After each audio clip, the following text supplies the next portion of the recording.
अस्सलाम वालेकुम viewers, I am your doctor Amreen Kabir, consultant obstetrician से गायनेकोलॉजिस्ट। मैंने अपनी पिछली वीडियो में आपको सेकेंड ट्राइमेस्टर के बारे में बताया था, उससे पिछली में फर्स्ट के बारे में। तो आज हम अपना इसका पार्ट 3 यानी कि थर्ड ट्राइमेस्टर को कंप्लीट करते हैं कि थर्ड ट्राइमेस्टर में हमें क्या क्या तदबीर इख्तियार करनी चाहिए, कैसे विजिट्स करना चाहिए और क्या करना चाहिए।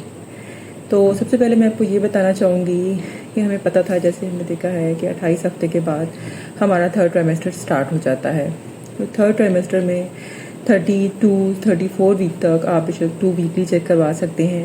ठीक है, अगर कोई प्रॉब्लम नहीं होती, मसला नहीं होता, तो आप 3 वीकली भी विज़िट कर सकते हैं। ठीक है, अब इसमें जो इम्पॉर्टेंट चीज़ होती है, इसमें बच्चे की हरकत पे ख़ास ख्याल रखना होता है। इसमें आपको स्कैन्स मंथली कराने चाहिए।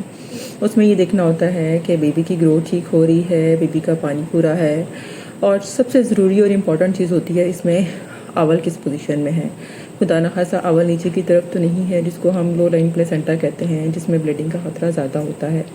स्पेशली जिसका पहले ऑपरेशन हुआ हो, उस पेशेंट के लिए अवल के बारे में डिटेल जानना बहुत ज़रूरी होता है। और जिसके पहले 2 ऑपरेशन हो, उसके लिए हम टाइम से पहले डिसाइड करके उसके प्लान करके उसकी डिलीवरी की डेट फाइनल कर लेते हैं। तो दूसरी बात इसमें इम्पॉर्टेंट चीज़ होती है कि हमें हिफाजती टीके जो लगवाए जाते हैं, जिसको हम टेटनस के इंजेक्शन कहते हैं, तो वो हम 7 और 8 मंथ में लगवाते हैं। ठीक है, एक 7 मंथ्स में लगेगा, ये इंजेक्शन गोश्त में लगता है, और उसके एक 6 मंथ के बाद आप 8 मंथ में लगवा सकते हैं। ठीक है, ये 2 इंजेक्शन जो बहुत इंपॉर्टेंट होते हैं, वो हर पेशेंट को ही लगवाने चाहिए। दूसरी इंपॉर्टेंट बात हो गई। तीसरी इंपॉर्टेंट बात यह है कि इसमें आपको डाइट अपनी और अच्छी करनी पड़ती है।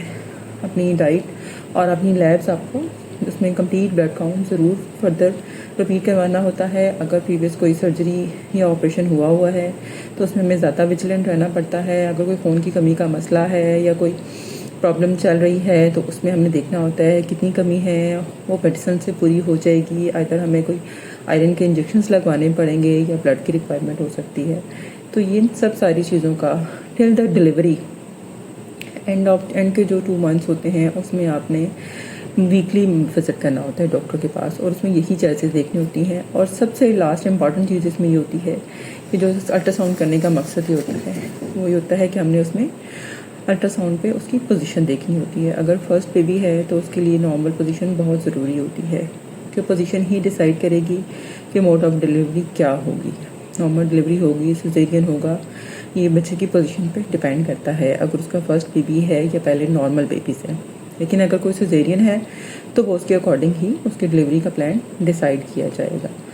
तो डिलीवरी के दौरान, डिलीवरी से पहले और डिलीवरी के बाद तक आपने अपनी आयरन और कैल्शियम की मेडिसिन को आपने कंटिन्यू रखनी है। ठीक है, मज़ीद अगर किसी चीज़ की कोई प्रॉब्लम हो, कोई कन्फ्यूजन हो, डिस्कस करना चाह रहे हो, तो आप ज़रूर कमेंट बॉक्स में कमेंट करें। मैं आपकी जवाब देने के लिए हाजिर हूँ। Thank you so much. अल्लाह हाफ़िज़।